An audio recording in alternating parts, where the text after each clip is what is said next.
Ο γέροντας Παΐσιος γεννήθηκε στα Φάρασα της Καπαδοκίας το 1924. Χάρη στη φωτισμένη παρουσία του Αγίου Αρσενίου του Καπαδόκου, τα Φάρασα αποτελούσαν μια μικρή εστία ελληνισμού και ορθοδοξίας στα βάθη της Μικράς Ασίας. Ο Άγιος Αρσένιος βάπτισε όλα τα αβάπτιστα παιδιά του χωριού. Ένα από αυτά ήταν και ο γέροντας Παΐσιος. Ο Άγιος, προβλέποντας ότι θα γίνει καλόγερος, δεν του έδωσε το όνομα που ήθελαν οι γονείς του, αλλά το δικό του όνομα. Ο μικρός Αρσένιος έζησε τα παιδικά και νεανικά του χρόνια στην ορεινή Κόνιτσα της Ηπείρου. Μόλις επέστρεφε από το σχολείο, διάβαζε γρήγορα τα μαθήματά του και ύστερα ζητούσε αφορμή να φύγει από το σπίτι και να πάει στο κοντινό δάσος να ζήσει σαν ερημίτης. Το γνώρισα τον γέροντα το 1975, τέτοια περίπου εποχή, προ 41 έτους, ήμουνα δευτεροετής στο Πανεπιστήμιο. Μου είναι αλυσμόνητη η πρώτη εντύπωση που είχα για τον γέροντα. Είμαστε 3 φοιτητές, 2 της θεολογικής και εγώ χημικός, που πήγαμε και τον είδαμε. Αυτό που σε πληροφορούσε η μορφή του ήταν ότι ενσάρκωνε ότι η Εκκλησία μας περιγράφει για έναν άνθρωπο του Θεού. Είχε το αίσθημα κανείς όταν τον έβλεπε ότι μιλεί με έναν Άγιο.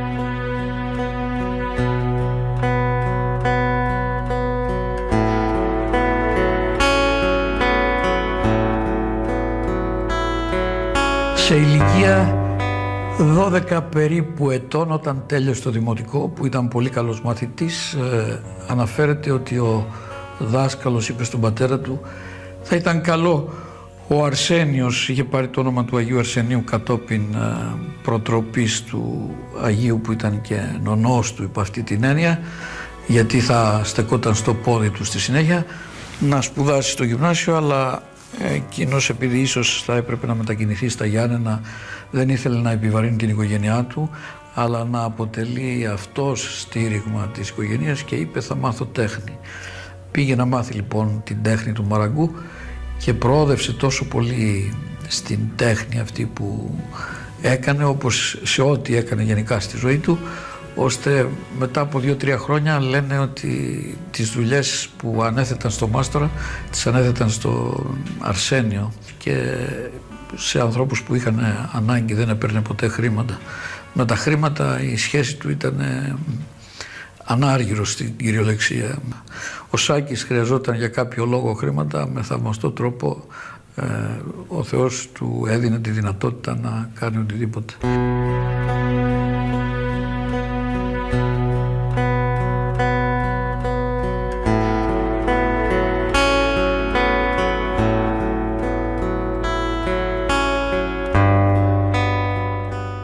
Ήταν ακέραιος από μικρό παιδί.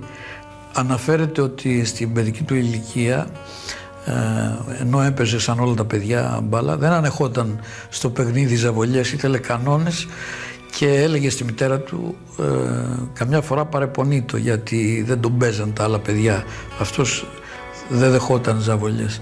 Και η μητέρα του έλεγε καλά, είναι ανάγκη να παίζεις με τους άλλους για να σου πούν μπράβο, να έρθεις πρώτος, έχουμε αυλή, έχεις και μπάλα, από εδώ μπορείς να παίξεις.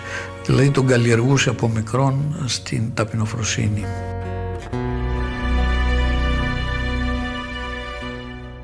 Έτσι προετοίμαζε τον εαυτό του από την ηλικία, την νεαρά ηλικία, να γίνει καλόγερος.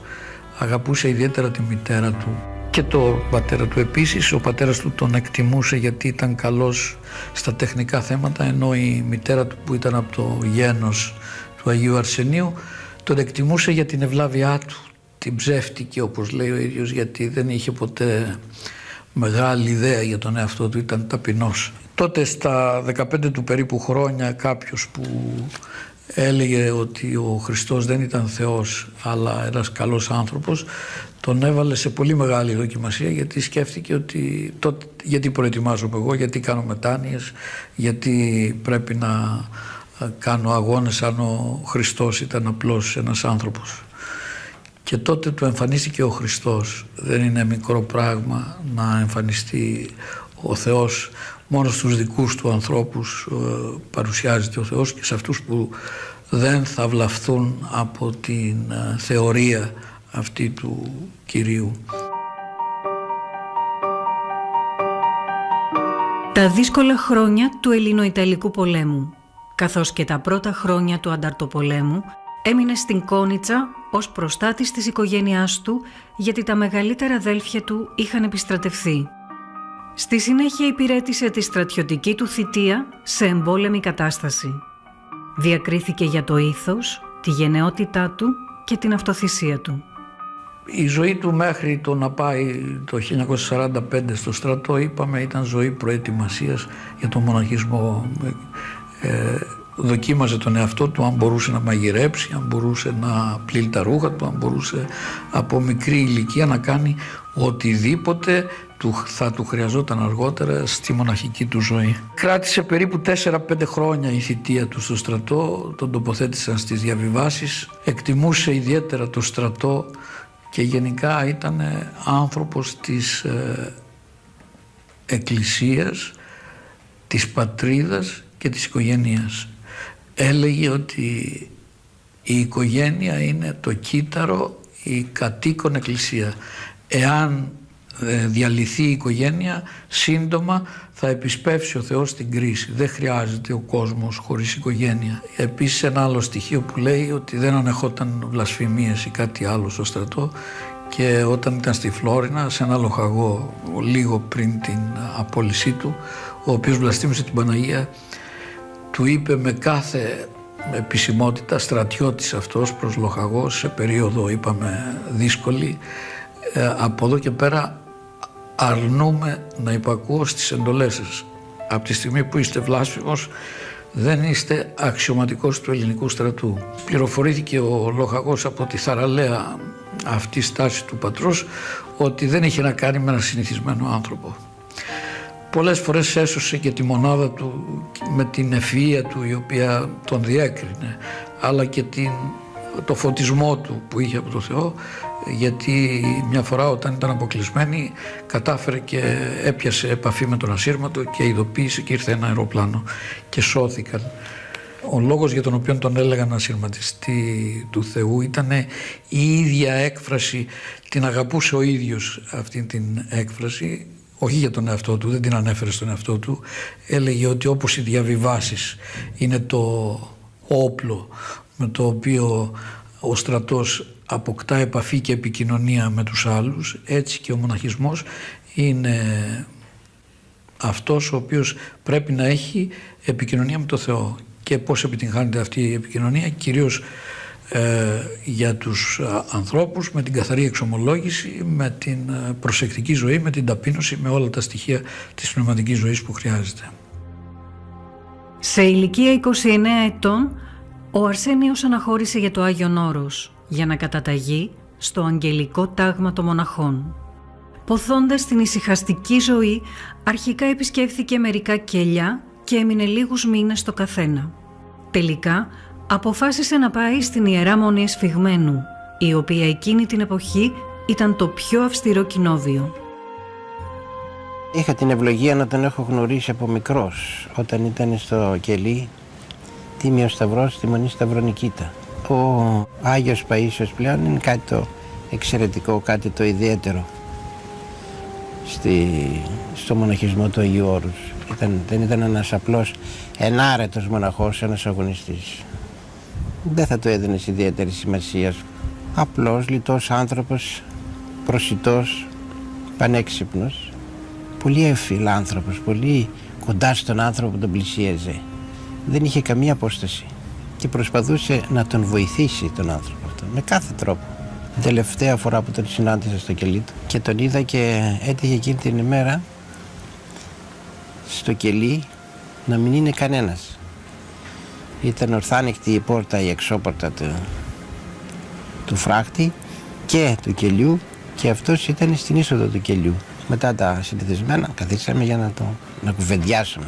Ο ίδιος όμως δεν κάθισε, αλλά ενώ εγώ έλεγα το θέμα, εκείνος έκανε μία ρυθμική κίνηση. Πηγαίνοντας ερχόμενος, αλλά μονολογούσε. Δεν ακουγόταν αυτό που μονολογούσε. Σε κάποια φάση έλεγε κάτι σχετικό. Αυτός έρχεται. Ή αυτός είναι. Αυτά τα δύο τα τόνιζε. Αλλά τίποτε άλλο. Σε κάποια στιγμή νόμισα ότι δεν με παρακολουθεί και σκέφτηκα. Δεν το είπα. Σκέφτηκα ότι αυτός δεν με παρακολουθεί. Και μόλις τέλειωσα τη σκέψη λέει εσύ σ' ακούω. Και συνέχισε για αυτή. Λοιπόν, αυτό επαναλήφθηκε και άλλη μία φορά. Και μετά το γεγονός αυτό παρουσιάστηκε ένας που είναι δικαίος σε μια σκήτη στο Άγιον Όρος μαζί με τον υποτακτικό του. Και εν πάση περιπτώσει επαληθεύτηκε αυτό το ότι δηλαδή αυτό που έλεγε αυτός είναι και έρχεται, δηλαδή είχε δει αυτόν που ερχότανε να έρχεται. Αυτά δεν είναι βέβαια παραμύθια ούτε αποκοίηματα της φαντασίας μου και όποιος θέλει ας το πιστέψει. Ορχόταν αυτά που έλεγε, δεν σκεφτόταν να τα πει, τα ζούσε τον παράδεισο μέσα του και έλεγε θα έρθουν έτσι τα πράγματα, είπε, που η πατρίδα μας δεν θα μπει σε αυτό τον πόλεμο το μεγάλο που θα γίνει, γιατί όποιος μπει σε αυτό τον πόλεμο θα βγει όχι απλώς τραυματισμένος, εξουθενωμένος. Ίσα ίσα γρατζουνιές θα έχουμε και θα είναι μικρή μπόρα. Αναφέρεται μάλιστα μια μοναχή εκεί στη Σουρωτή ότι μια μέρα τον είδε το γέροντα στον ύπνο της να χοροπηδάει και του λέει γέροντα γιατί χαίρεσαι? Λέει γιατί ήταν να γίνουν αλλιώς τα πράγματα, αλλά η Παναγία ζήτησε από τον Υιό της και θα γίνουν με τρόπο που να εξυπηρετούν την Ελλάδα. Πίστευε και αγαπούσε πολύ την Παναγία, τους Αγίους, αξιώθηκε να δει την Αγία Εφημία, τον Άγιο Λουκυλιανό, την Παναγία, τον Άγιο Θεολόγο. Του λέει μια μοναχή μια φορά, καλά είναι εύκολο γέροντα να δούμε την Παναγία, γιατί δύσκολο είναι. Το θεωρούσε απλό. Ήταν γενικά ένας άνθρωπος όχι αυτής της γήινης εποχής μας, μιας άλλης εποχής. Όπως είπε και ο άλλος γέροντας ο Άγιος Πορφύριος, κάθε 100 χρόνια γεννιούνται τέτοιοι μοναχοί.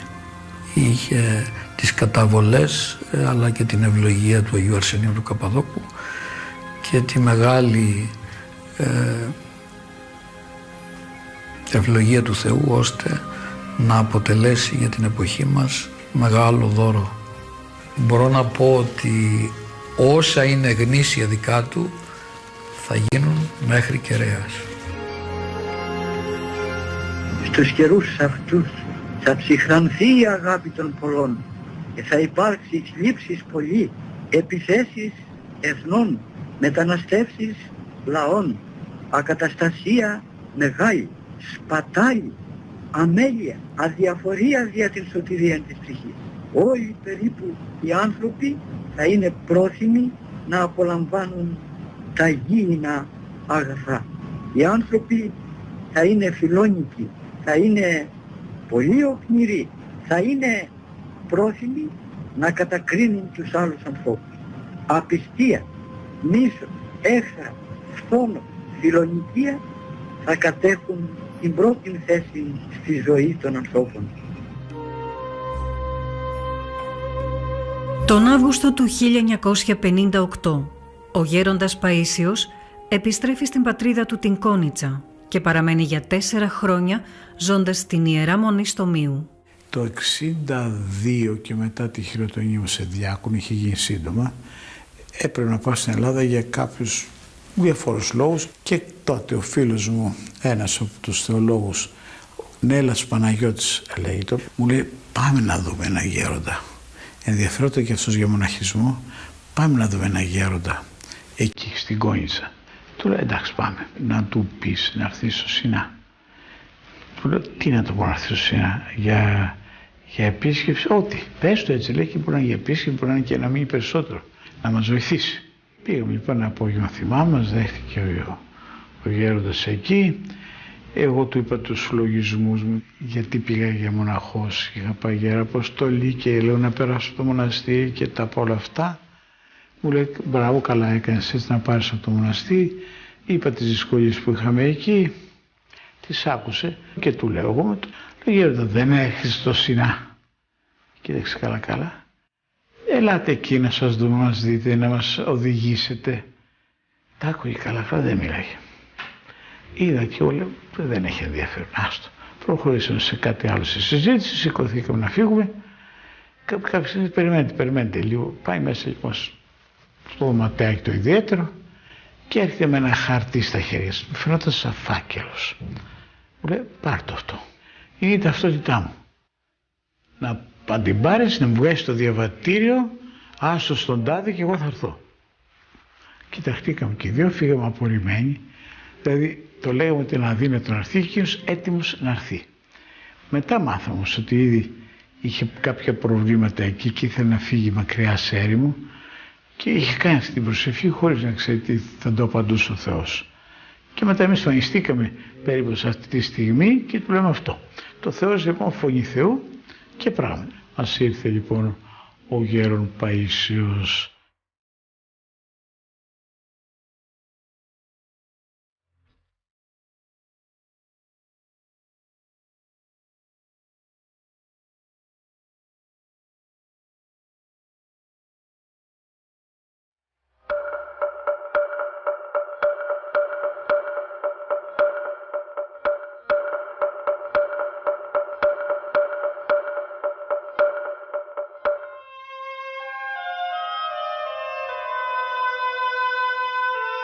Στην Αγία Εκατερίνη του Θεοβάδιστου όρου Σινά, ο γέροντας Παΐσιος έφτασε τον Οκτώβριο του 1962.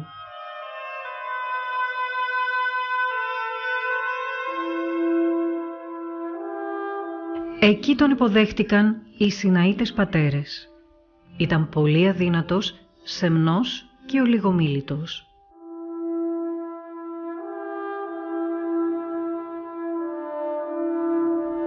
Εκείνο που έχω να πω ότι εξ αρχής ενδιαφέρθηκε και για εντός της Μονής ως καλός μαραγκός που ήταν να κάνει την πήρε πρώτα απ' όλα είδε τις ανάγκες που είχε ένα παλαιό ηλεοτριβείο.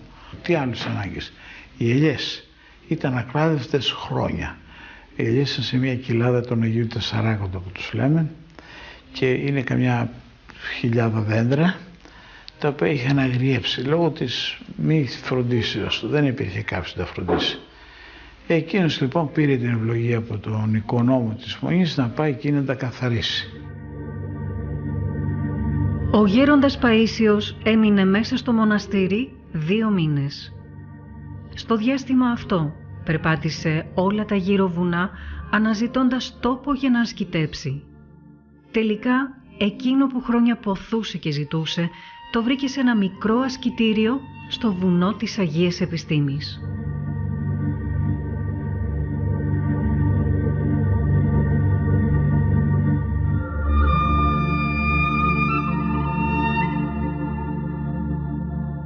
Του δώσαμε ένα δωματιάκι απλό, το έκανε πιο απλό εκείνος. Σε λίγες μέρες συζητάει, δεν γίνεται, λέει, να πάω πιο πάνω εκεί δά. Εκεί, μα λέει, δεν είναι πιο πάνω. Λέει, για μένα ένα τέταρτο δρόμος δεν είναι τίποτα. Είπαμε αργότερα, σκεφτήκαμε να του δώσουμε εκείνο εκεί το κελάκι της Αγίας Επιστήμης. Είχε πάει και αμέσως το είχε δει και του άρεσε. Και κοντά στη Μονή και μακριά από τη Μονή για να μπορεί να έχει τη δική του ησυχία. Γιατί υπήρχαν ήδη από τότε επισκέπτες προς τη Μονή και ήθελε να αποφύγει αυτό, προβλέποντας ότι θα αρχίζουν να τον ανακαλύπτουν και προτίμησε να πάει εκεί.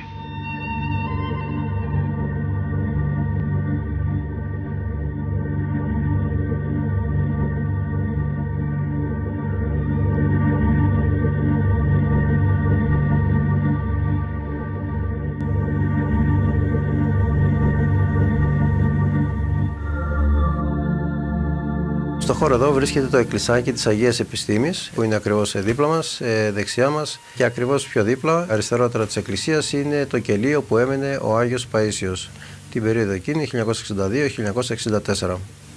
όπου και ασκήτευσε εδώ πέρα στο χώρο αυτό. Το εκκλησάκι είναι αφιερωμένο στον Άγιο Γαλακτίωνα και την Αγία Επιστήμη.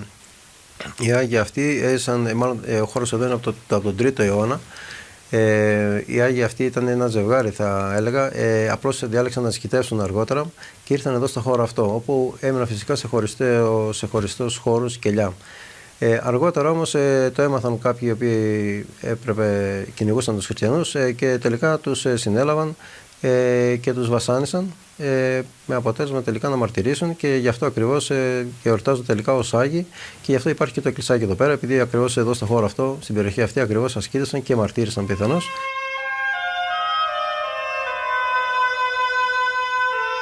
Είναι επιβλητικός χώρος εδώ πέρα και γι' αυτό διάλεξε ο Άγιος Παΐσιος να έρθει εδώ.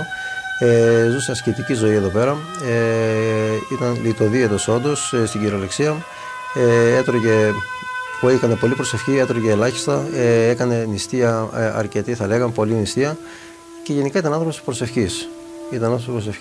Αυτό και τον διέκρινε σε όλη τη ζωή, και οι συμβουλές που έδινε στον κόσμο ήταν πάρα πολύ πνευματικές και ανάπαυαν πάρα πολύ τον κόσμο. Ήταν πολύ αγαπητός, ήταν πολύ άμεσος με τον κόσμο, μιλούσε για πολύ αγάπη, πνευματική αγάπη. Ο Άγιος Παΐσιος έλεγε ότι εμείς είμαστε ασυρματιστές του Θεού, με την έννοια ότι με την προσευχή μας μέσα στην έρημο μιλάμε διαρκώς με το Θεό και επικοινωνούμε με το Θεό. Γι' αυτό είμαστε σαν τους ασυρματιστές. Όπως οι ασυρματιστές στα πλοία λοιπόν επικοινωνούν με τη στεριά, με τους παράκτιους σταθμούς, έτσι λοιπόν και εμείς εδώ με την προσευχή μας και με το κομποσκήνη μας επικοινωνούμε ακριβώς με το Θεό και μεταφέρουμε τα προβλήματα των ανθρώπων, των συνανθρώπων μας, των πασχόντων, των ασθενούντων, όλων εις τον Θεό. Με αυτή την έννοια είμαστε ασυρματιστές λοιπόν πνευματικοί.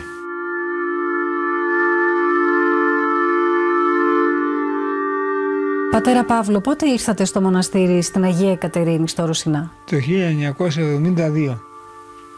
Νέος τότε βέβαια, είμαι γύρω στα 30 ετή, για τελειώσει οι εταιρείες που έκανα εκεί πέρα, γιατί ήμουν από φτωχή οικογένεια και δεν μου δόθηκε ευκαιρία να σπουδάσω έτσι, συστηματικά, αλλά έβαλα το πανεπιστήμιο, τη θεολογία, τέλειωσα και μόλις τέλειωσα ήρθα εδώ πέρα.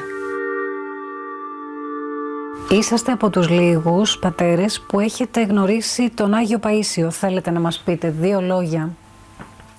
Αυτά που έχουν μείνει στην καρδιά μου, εξίδηλα μέσα, είναι η αγάπη που είχε πολύ και η ταπείνωση, τα 2 μεγάλα αυτά. Και αυτά να αντάχει ο μοναχός ειδικά, είναι μεγάλη υπόθεση να αντέχει και τα 2 σε βαθμό μοναχικό, πολύ ψηλό. Τα 2, η γεννημένη αγάπη ανεβάζει στον Θεό και η ταπείνωση τον κρατάει να μην κρίνεις, να μην κακολογείς τον άλλον, τον κρατάει να μην πέσει από το ύψος που τον ανέβασε η αγάπη. Και είναι μεγάλη υπόθεση και αυτά και τα 2.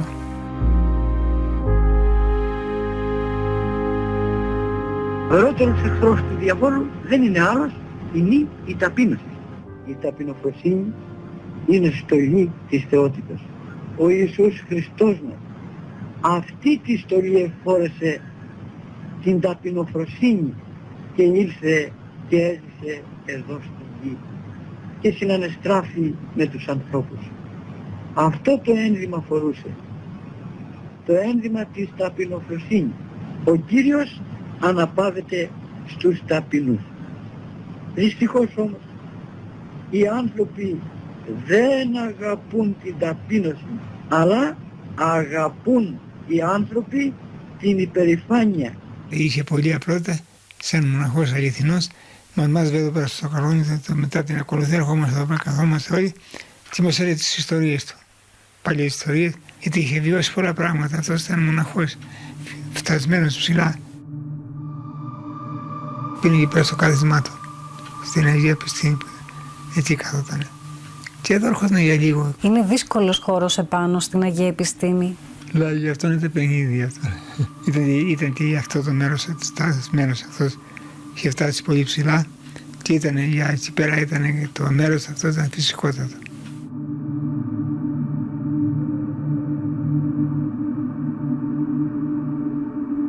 Στο Σινά, ο γέροντας Παΐσιος, ύστερα από 6 μήνες παραμονή στην έρημο, έγραψε σε επιστολή του: «Ασφαλώς θα με καλοτυχίζετε, που οπωσδήποτε στην έρημο είμαι απαλλαγμένος από τα αίτια της αμαρτίας. Αλλά εκεί που δεν μπορεί να βάλει τα όργανα του ο διάβολος, πηγαίνει ο ίδιος. Δι' αυτό να εύχεστε να με δυναμώνει και σκεπάζει η χάρις του Θεού. Έτσι λοιπόν ο Άγιος Παΐσιος φαίνονταν απλός, καθημερινός, ένας συνηθισμένος άνθρωπος μοναχός, ο οποίος έκανε κρυφά την άσκηση και δεν τον παίρναμε εμείς είδηση, ο οποίος είχε και έβλεπε και οράματα, αλλά και τον διάβολο να τον πειράζει, μας τα έλεγε αργότερα αυτά και εμείς βέβαια δεν καταλαβαίναμε, και ακριβώς είχε τον αγώνα τον πνευματικό που εμείς δεν αντιλαμβανόμεθα και πολλές φορές μας μάλωνε, εμένα ιδιαίτερα, και καλά έκανε, αλλά εγώ δεν το καταλάβαινα τόσο, γιατί δεν είχα την ωριμότητα. Θυμάμαι μια φορά μου ήρθε στο φαρμακείο, το οποίο ήταν η ενασχόλησή μου, γιατί γιατρός δεν ήμουν, έκανα τον γιατρό με πάση περιπτώσει. Ήρθε στο φαρμακείο εκεί, μου λέει: τι γίνεται, λέει, μήπως σου ήρθε κανένας άνθρωπος εδώ τελευταία? Δεν θυμάμαι. Μήπως ήταν κανείς τιμοθάνατος? Δεν θυμάμαι. Βρε, υπάρχει ένας που με φωνάζει, τον έχουν θάψει και είναι ζωντανός. Ναι, μου λέει, ναι, δεν μπορώ όμως να πάω. Ρώτα Βεδουίνους, δεν είχαν υπόψη αν κανένας πέθανε πρόσφατα. Δεν βρήκαμε κανένα. Τελείωσε αυτή η ιστορία. Το θυμάμαι δηλαδή πόσο τον είχε ανησυχήσει η ταλαιπωρία ενός πεθαμένου τάχα μέσα στον τάφο του.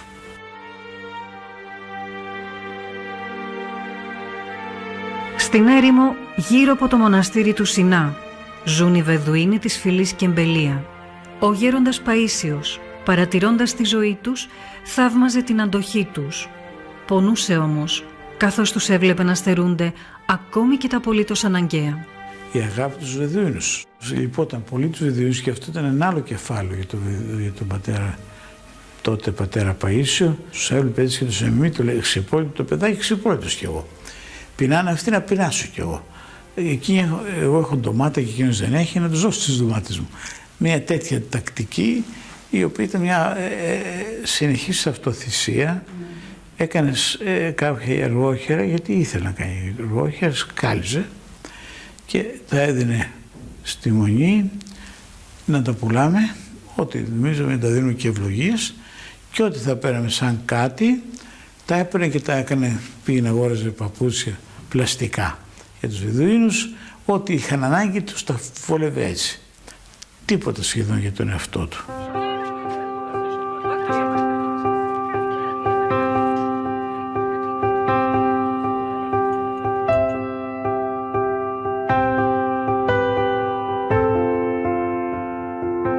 Κύριε Ιβραήμ, είχατε γνωρίσει τον γέροντα Παΐσιο? Ναι, τον γνώρισα, ήταν στο όρος της Αγίας Επιστήμης. Τι έχετε να θυμάστε από εκείνο, ποια ιστορία θα μπορούσατε να μας πείτε?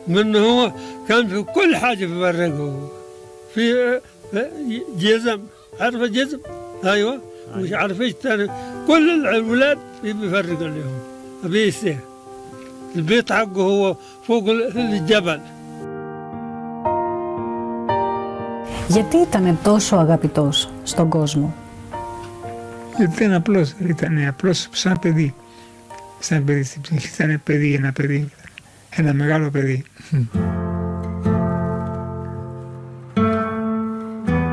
Οι εναλλαγές της θερμοκρασίας και η έλλειψη οξυγόνου στο μεγάλο υψόμετρο επιβάρυναν την πάθηση που είχε ο γέροντας στους πνεύμονες.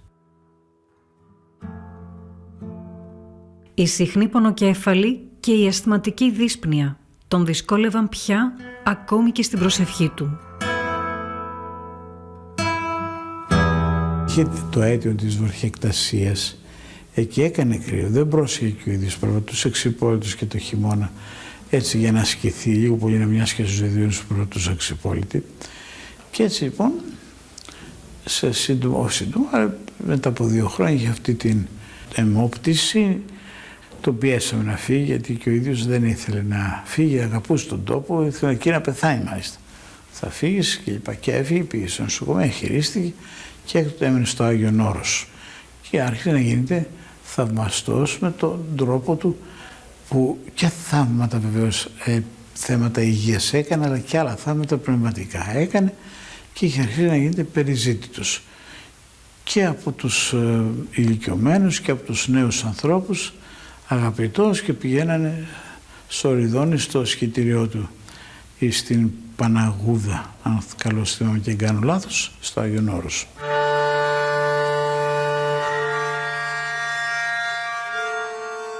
Σε όλη την υπόλοιπη ζωή του, ο γέροντας Παΐσιος θα συνεχίσει να ποθεί την πανφτωχή και πάμπλουτη έρημο.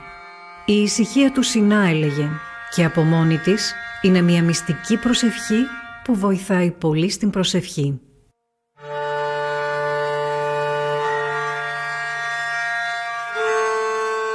Επιστρέφοντας στο Άγιον Όρος, ο γέροντας αναζήτησε ένα μέρος για να μείνει. Έτσι, τα τελευταία 14 χρόνια της ζωής του, ο γέροντας Παΐσιος έμεινε στο κελί Παναγούδα. Εκεί, ύστερα από θεία πληροφορία, αφιερώθηκε πλέον στη διακονία του λαού του Θεού. Τη νύχτα την αφιέρωνε στην προσευχή και την ημέρα δεχόταν όσους κατέφευγαν στο καλύβι του.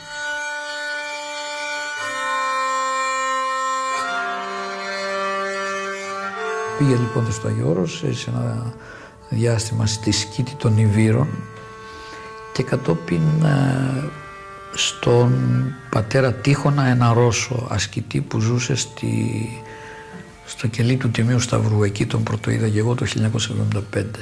Και το 1979 μετακινήθηκε στο κουτλομουσιανό κελί της Παναγούδας, που ήταν και το τελευταίο του κελί προ της αναχωρήσεώς του.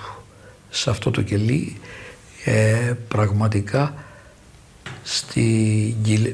μια σαν χαράδρα που είναι τέλος πάντων σε μια ρεματιά που ξεκινάει από το Κουτλουμούσι και απέχει περίπου 25 λεπτά, είδε πλήθος ανθρώπων. Υπολογίζω κατ' εκτίμηση 500.000 ανθρώπους μπορεί να είδε στη ζωή του. Είχε φοβερή εν Αγίο Πνεύματι και εν Θεό μνήμη και έλεγε, για παράδειγμα, κάποιον που τον είδε προδεκαετίας, εσένα κάπου σε έχει πάρει μηχανή.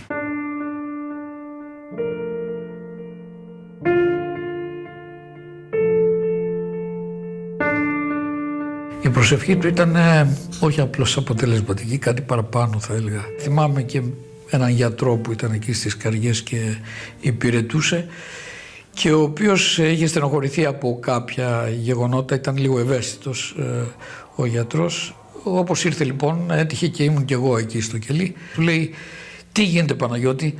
Λέει, γέροντα, είμαι τόσο στενοχωρημένος που δεν μπορώ να σου εξηγήσω τι έχω. Καλά, λέει, καλά, περίμενε, άνοιξε λίγο την πόρτα, μπήκε στο κελάκι εκεί στην Παναγία, προσευχήθηκε για κανένα 5-10 λεπτά περίπου και ξαναβγήκε έξω. Λοιπόν, Παναγιώτη, τι λέγαμε? Λέει, γέροντα, δόξα τω Θεώ, είμαι καλά, φεύγω, σε χαιρετώ. Και φεύγοντας μου σχολίασε ότι ακόμη ένας άνθρωπος που σε αυτόν τον κόσμο θα ζοριστεί, μόνο στον άλλον θα βρει ανάπαυση. Ήτανε χαρούμενος άνθρωπος, το δικό του πόνο δεν τον φανέρωνε εύκολα και είχε και λεπτό χιούμορ. Όταν ήταν να γίνω καλόγερος το 1986, για το οποίο προσευχόταν και ιδιαίτερα, μου έλεγε, αποφάσισες να βάλεις μετάνοια? Ναι, ωραία, θα σου δείξω κομποσχήνι. Μου έδειξε 3 φορές το κομποσχήνι εκείνη την ώρα. Εμείς φτιάχναμε εκεί κομποσχήνι και ενώ μας είχε πει πώς να το φτιάχνουμε, του λέγαμε, γέροντα, το φτιάξαμε καλό. Πώς, είναι πολύ ωραίο.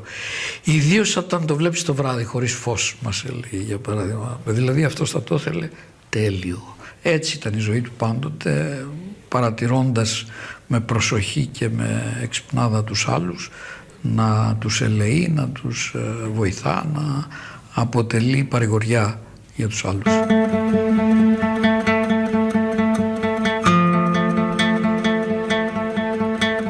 Τους τελευταίους 8 μήνες της επίγειας ζωής του, ο γέροντας Παΐσιος, λόγω της ασθένειάς του, παρέμεινε στο ησυχαστήριο του Αγίου Ιωάννου του Θεολόγου, στη Σουρωτή Θεσσαλονίκης.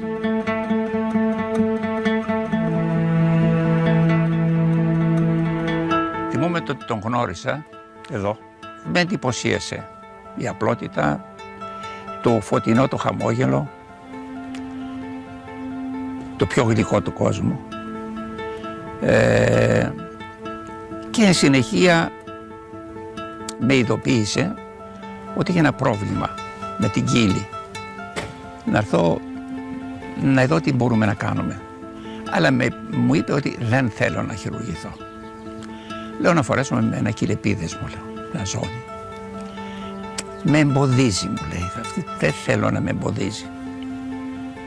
Λέω, ιδιότροπος ο γέροντας, δεν θέλει να τον εμποδίζει. Αυτό ήταν κάθε μέρα με τους αρρώστους. Και ήταν επόμενο να το σκεφτώ, απολογούμε κατά κάποιο τρόπο, να το σκεφτώ αυτό. Είπα, όχι, θα σας φέρω εγώ κάποιον που δεν θα έχει λουριά, δεν θα έχει τίποτε. Πράγματι, πήγα σε ένα κατάστημα που έχει ήδη ιατρικά, πήρα 3 μεγέθη. Το ένα από αυτό ήταν αυτό που του τέριαζε απολύτως. Και ξαφνικά, όπως στεκόταν έτσι μπροστά μου, αρχίζει να κάνει μετάνοιες. Σηκώνεται χαμογελαστός και μου λέει, θα το κρατήσω, δεν με εμποδίζει καθόλου. Εκεί ήταν το εμπόδιο που είπε, όχι ιδιοτροπία, δεν είχε ιδιοτροπίες ο γέροντας.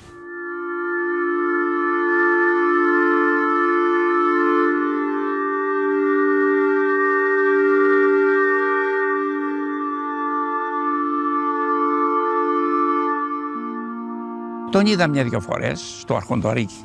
Καλή ώρα έτσι θα έχετε δει αυτήν της Παναγούδας πώς είναι, μια φωτογραφία που είναι το Αρχοντορίκι που κάθονται απ' έξω. Εκεί πηγαίναμε και καθόμασταν. Και είχα συνδεθεί μαζί του. Πληροφορήθηκα λοιπόν ότι είχε πρόβλημα, ότι πονούσε, ότι δεν ήταν καλά. Μου το είπαν και οι αδερφές από εδώ. Και έτσι μια μέρα, ένα Σάββατο, ξεχάσω, πήγαμε στο Άγιο Όρος. Φτάσανε νωρίς, εκείνη την ώρα έκλεινε την πόρτα. Δηλαδή έβαζε το σύρμα, είχε ένα σύρμα, λέει τώρα κλειδώθηκα. Και ξαφνικά ενώ είχε πάρει το δρόμο για το κελί, γυρίζει πίσω, με βλέπει και μου λέει αύριο σε περίμενα. Μπήκαμε μέσα, καθίσαμε, μας κέρασε, μας καθάρισε ένα πορτοκάλι με τα χέρια του. Εκεί λοιπόν του είπα ότι Γέροντα πρέπει να έρθετε κάτω να σας δω. Από κοντά, στο Θεαγένιο. Ωραία, μου λέει, μεθαύριο θα κατέβω.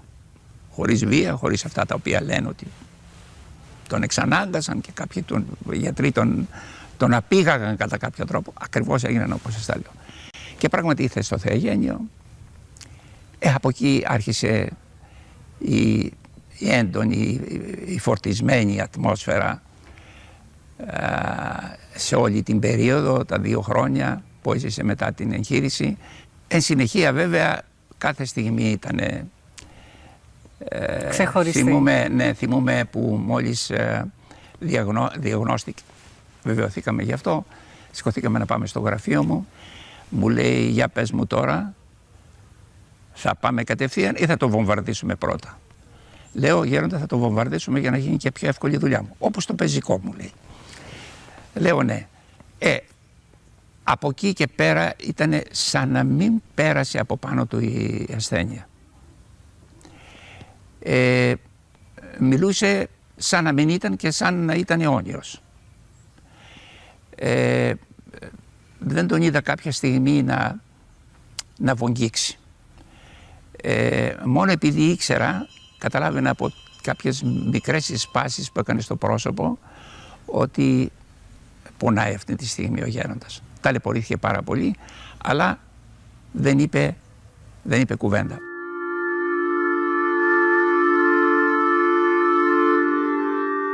Την ασθένειά του την αντιμετώπισε με τέτοια παλικαριά που είναι άγνωστη. Αναφέρεται ότι ένας γιατρός Ελληνοαμερικανός ήρθε από την Αμερική όταν πληροφορήθηκε τη διάγνωση εκεί της ασθένειας και του λέει Γέροντα, εγώ έχω κάνει 5.000 εγχειρήσεις στην Αμερική, είμαι χειρουργός, ογκολόγος. Θα φέρουμε ένα αεροπλάνο το οποίο θα είναι διαμορφωμένο σαν νοσοκομιακό, κοντά είναι το αεροδρόμιο προς το μοναστήρι. Θα σας μεταφέρει στην Αμερική, θα σας κάνω εγώ προσωπικά την επέμβαση, δεν θα πληρώσετε φυσικά τίποτα και θα σας φέρουμε εδώ. Και κοιτάζοντάς τον με μακαριότητα ο Γέροντας του λέει και η Θεσσαλονίκη πολύ μου ήταν. Και λέει ο γιατρός, έχω δει ανθρώπους καρκινοπαθείς που τους έχουν ανακοινώσει ότι έχουν καρκίνο και αλλά τέτοια μακαριότητα και αμεριμνία για το θάνατο δεν έχω δει. Μέχρι την τελευταία του στιγμή ήταν πηγή και δωρεά ευεργεσίας για τους άλλους ανεξαρτήτως του πόνου του εαυτού του.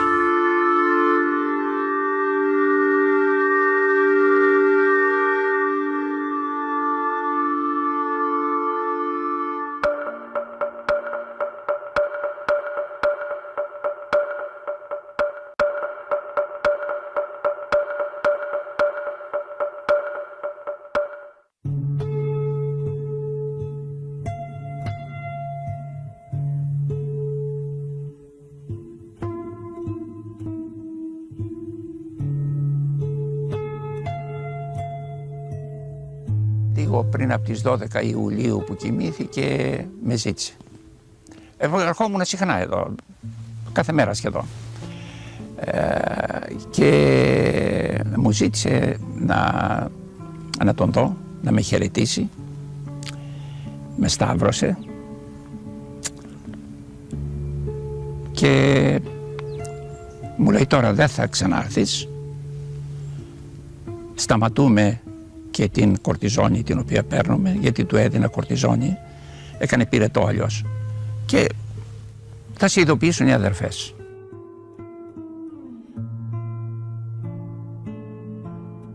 Δεν θα ξεχάσω που μου είπε, δεν σε κούρασα πολύ, ήμουνα καλός άρρωστος.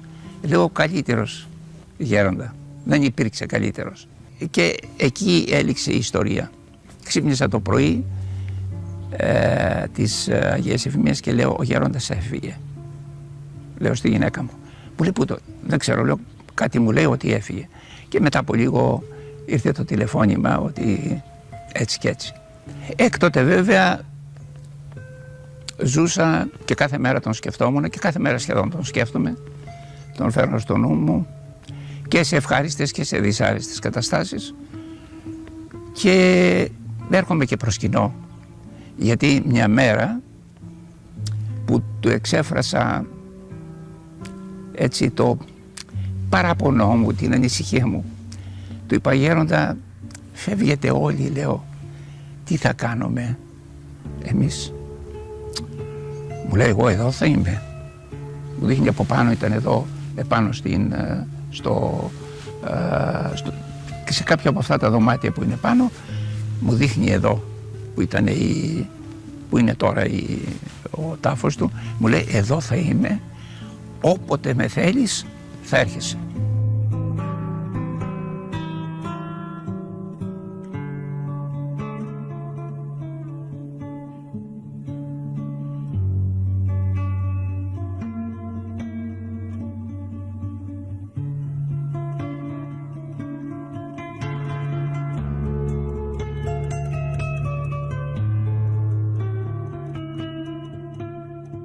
Το βιβλίο που κρατάω στα χέρια μου, που είναι για τον Άγιο Παΐσιο, είναι της Ιεράς Μονής Ευαγγελιστή Ιωάννη του Θεολόγου, εδώ και που βρισκόμαστε. Ναι. Γράφει σε ένα σημείο. Εκπληκτικό βιβλίο. Ναι. Έζησε χωρίς να αναγνωρίζει στον εαυτό του κανένα δικαίωμα παρά μία και μοναδική υποχρέωση. Να δίνει συνεχώς και να δίνεται, να θυσιάζει τον εαυτό του στον Θεό και με την άσκηση και στο πλησίον του με την αγάπη. Η αγάπη για τον Πατέρα Παΐσιο, για τον Άγιο Παΐσιο, ήταν το πρώτο και το μοναδικό ίσως. Όλα τα άλλα ήταν επειδή ήταν η αγάπη. Αυτό που σας είπα προηγουμένως. Ακριβώς. Αυτό το βιβλίο μου άρεσε πάρα πολύ. Το διάβασα και το ξαναδιάβασα και είναι πραγματικά η περιγραφή του σύγχρονου Αγίου, του Αγίου Παΐσιου. Ποια ήταν τα διδάγματά του, εσείς τι έχετε να θυμάστε? Αλλιώς για το ίδιο θέμα θα μιλούσε σε εσάς, αλλιώς θα μιλούσε σε μένα. Γιατί ήμασταν δύο διαφορετικοί άνθρωποι. Πήγαινε στην αιτία, πήγαινε στον άνθρωπο που δεχότανε τον πειρασμό, που είχε το πρόβλημα, που είχε και γι' αυτό απαντούσε κατά διαφορετικό τρόπο. Τον γνωρίσαμε εν ζωή. Τον Άγιο Παΐσιο τον ξέρουμε, μίλησαμε μαζί, μας χάδεψε, μας μάλωσε, μάλλον όταν έβλεπε παράβαση. Και ανησυχούσε πολύ. Και βέβαια είχε τη δύναμη να πείθει, μου το είπανε, όχι να πείθει, να τους λέει και να τον πιστεύουν ότι μη φοβάσαι γι' αυτό. Αυτό θα γίνει έτσι. Και τον πίστευαν ακλόνητα. Άλλαζε η ψυχολογία των ανθρώπων που ερχόταν σε επαφή μαζί του.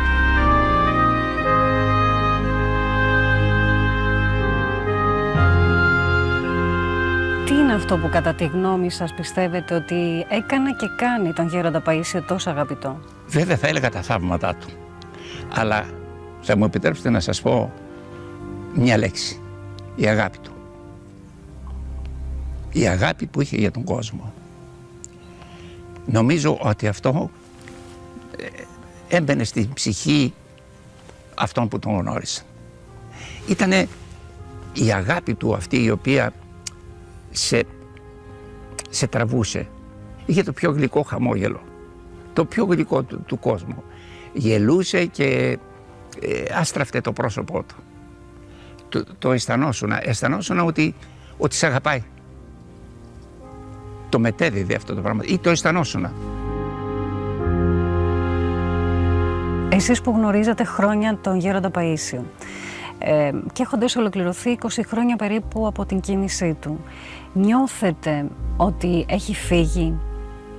Για σας έχει φύγει ο Γέροντας Παΐσιος? Όχι. Όχι. Και νομίζω το ίδιο πράγμα αισθάνεται και όλος αυτός ο κόσμος που επί 20 χρόνια και κάθε χρόνο με εντονότερο ρυθμό μαζευόταν για το μνημόσυνό του. Τι νιώθετε? Ότι είναι εδώ, ότι είναι μαζί μας. Του μιλάω, λέω Γέροντα, εσύ τώρα τι λες? Αυτό που έχετε κρατήσει εσείς από τον Γέροντα Παΐσιο, από τον Άγιο Παΐσιο, τι είναι? Ένα θα σας πω. Ότι και εγώ και η οικογένειά μου και πολλοί άλλοι λέμε, θα πάρω το αυτοκίνητο σήμερα το μοναστήρι, δέχεται να πάω να μπω μέσα να προσκυνήσω και να του μιλήσω.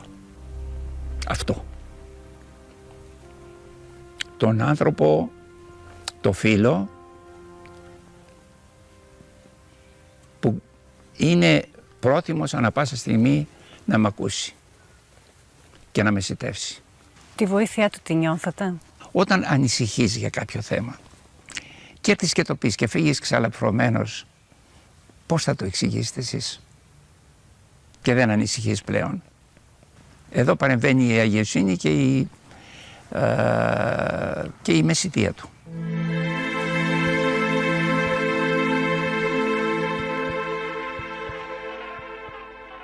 Ο Γέροντας Παΐσιος κοιμήθηκε στις 12 Ιουλίου του 1994.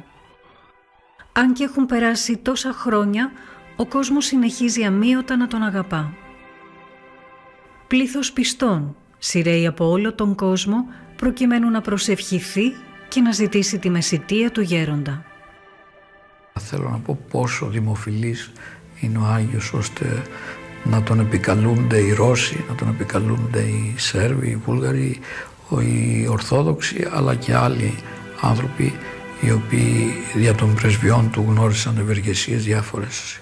Είναι το αδιέξοδο της εποχής μας, το οποίο οθεί τους ανθρώπους να αναζητήσουν γνήσια βιώματα και ελπίδα.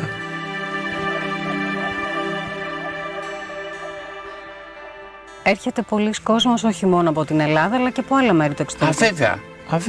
Αβέβαια. Από παντού. Ερχόταν από παντού. Καλά, η πίστη είναι στο Θεό και ο Γέροντας θα στεναχωριέται αν νομίζουμε ότι είναι ο Γέροντας. Όχι. Είναι ο Χριστός του και η Παναγία του. Η Παναγία μας και ο Χριστός μας. Και μετά ο Γέροντας.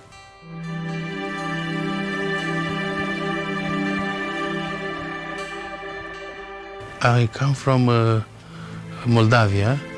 I was in Holy Mountain 1 week, but now before to leave the Greece, we try to go in Suroti because I like to pray together with Father Paisios. What do you know about Father Paisios? I read all the books. I didn't see never face to face, but I feel like I talk with him. We do many kilometers. No eat today, no drink. We do the sacrifice to come to see. The more sacrifice they do the many peoples, you know, with children, old lady, 80-year-old. Paisios working too much. English people, Romanian people, Greek people around here. He's gonna win a sky, but he's present here with the monks, with us. He's the spiritual father for me.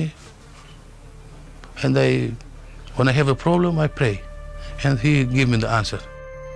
Η δύναμη της προσευχής του, το μέγεθος της αγάπης του, η εμβέλεια της πνευματικής του ακτινοβολίας συγκροτούσαν την εικόνα ενός γέροντα που έστεκε στα βράχια του Αγίου Όρους ως απομακρυσμένος φάρος που κατεύθυνε τα καράβια του κόσμου στον σωστό προορισμό τους. Ας σταθούμε με φόβον Θεού και ας είμεθα προσεκτικοί Γιατί η κάθε μέρα που περνά ο άνθρωπος δίνει και εξετάσεις, κάθεται στο σκαμνί και γράφει τι έγραψε σήμερα στην κόλλα σου, τι έργα αματολά, τι έργα αγαθά.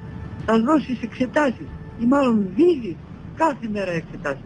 Και μια μέρα όταν τελειώσει ο χρόνος θα μαζευτούν τα χαρτάκια που γράψαμε στο δανείο μας και θα εξεταστούν από τον καθηγητή και αλλήμονό μας αν μέσα εκεί είναι γραμμένα πράγματα τα οποία δεν έχουν σχέση με το θέμα της σωτηρίας μας. Διότι η μεν παρούσα ζωή είναι πρόσκαιρη, η μένουσα είναι αθάνατη. Δεν τελειώνει ποτέ. Θα ζούμε και αιωνίως. Ή στη χαρά ή στο σκοτάδι